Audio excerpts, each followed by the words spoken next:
This learning object is a production of Abu Dhabi Men's College, Center of Excellence for ICT and Learning Technology. For our collaboration efforts between countries here, because if 16 countries can get together, build technologies that necessarily are not tested together here on Earth, they're flown to space and come together so beautifully and operate and provide such great experience and resources for us here, then that should be a model for us. And just living with different people on the space station, one lesson that I learned was that sort of, I guess, dependence on each other has made the astronauts and cosmonauts work so closely together. So you have people from different backgrounds, people who speak different languages, sometimes it's even difficult for them to communicate together.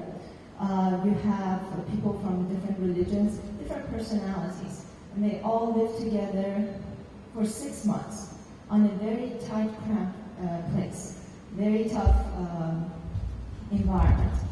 But they understand that if someone is bothering them today, or if they don't like the way they look, or the way they smell, or whatever it is, that they can't just open the door and throw them out.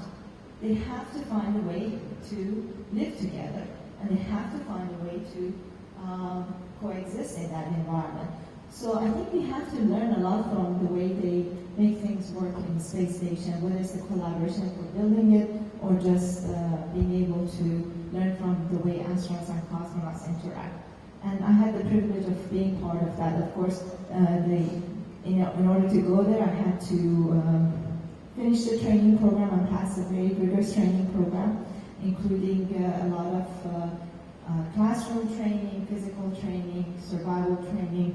And you see a few of the pictures here. The one that I really enjoyed was the zero-G flight, which helps you sort of get a feel for what does it feel to be in microgravity in space. And I flew on the Soyuz program, a very old technology that has been proven and it works, from Russia.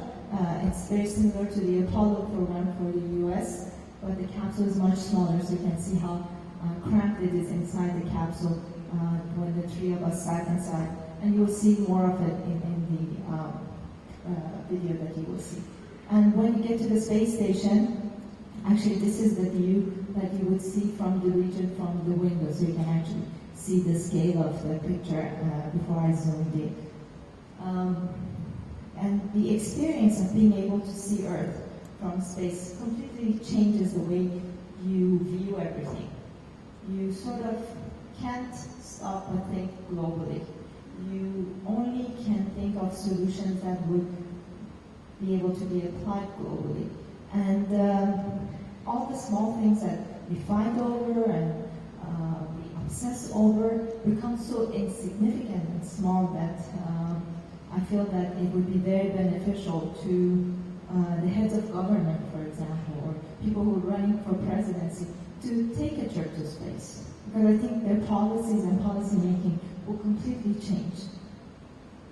But before I go to the video, one other thing that I wanted to emphasize, we talked about education a lot over the past few days, and I'm very passionate about making sure our young generation has access to good education and they're motivated. So I do go a lot and talk to the students all over the world.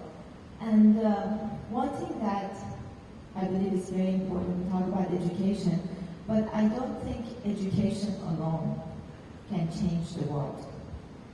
A very, very important ingredient for being able to change the world is imagination. And unfortunately, sometimes the institutions that we study, not all of them, but the way we study, sort of drains that imagination component out of us as we grow older.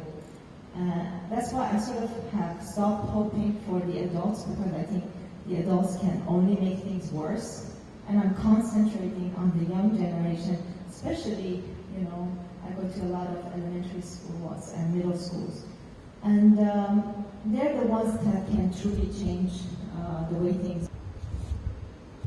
You are at the crossroad. I mean, we are all at the crossroad where we have opportunity to use our technology for good or for worse. We can be responsible and we can act responsibly and use all that we learn, all our technology in ways that will actually harm us and harm our only home in the universe. Or we can have this technology help us to preserve the only home we have in the universe.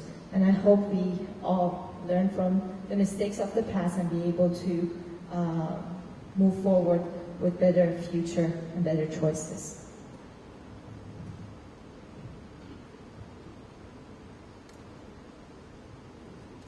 Well, there's supposed to be music, but I guess we're not going to have music.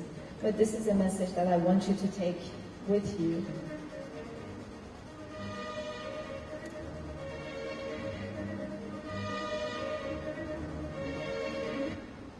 Remember, every breakthrough idea was called a crazy idea before it became a breakthrough. So always, always use your imagination.